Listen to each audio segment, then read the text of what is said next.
Sai mà tôi hỏi. Sang cái tôi ha. Tôi bội tôi đi. Có cách mong cái đi nè. Nhau bắt tới có ha. Cách đi thế này mà đi một. Cách đi xem một cái mong. Để bé tôi nói thấy ra. Cái tôi bội tôi lòng. Nó ra chi à? Nó đá nè. Ra dầu.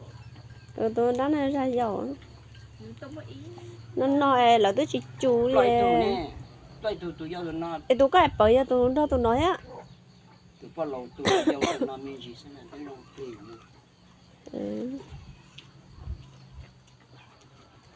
Bé tôi nói bỏ lăng chỉ tao qua tàn thọ.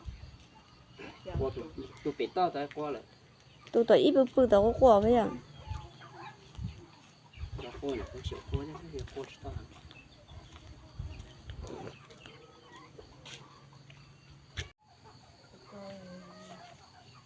Mình muốn ra mà không có gì tôi đỡ. Nhưng thôi dùng một khăn cho em bỏ kẹt tôi là dạ. Không có. Cái tôi này. Cái mẹ ấy đó.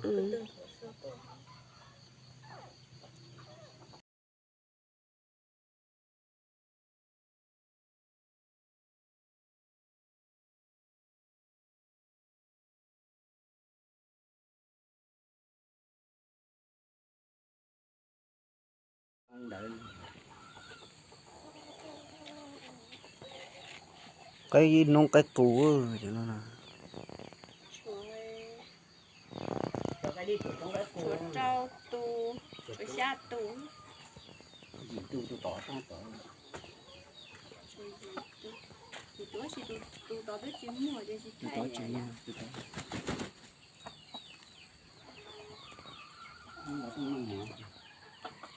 cho nó ta tỏ có thực thế gì nữa Tất tỏ lúc đó thì tôi khi chia rồi lo nó chỉ tất tỏ lúc trong chúa mà. Rồi nhìn chỗ cái à. nên là từ nhẹ chứ hai đứa phụ đó sinh nhật tôi vừa đó mà cái lọt này nè xua cho xay tung của nó cho nó tí xẹo xẹo cua rõ rõ nữa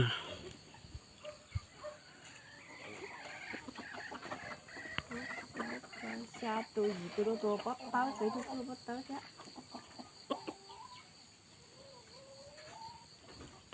luôn nó tả nữa Đang tôi nhìn cho tôi chúa ơi tôi trao sen. bác có tới gì su rõ rõ nữa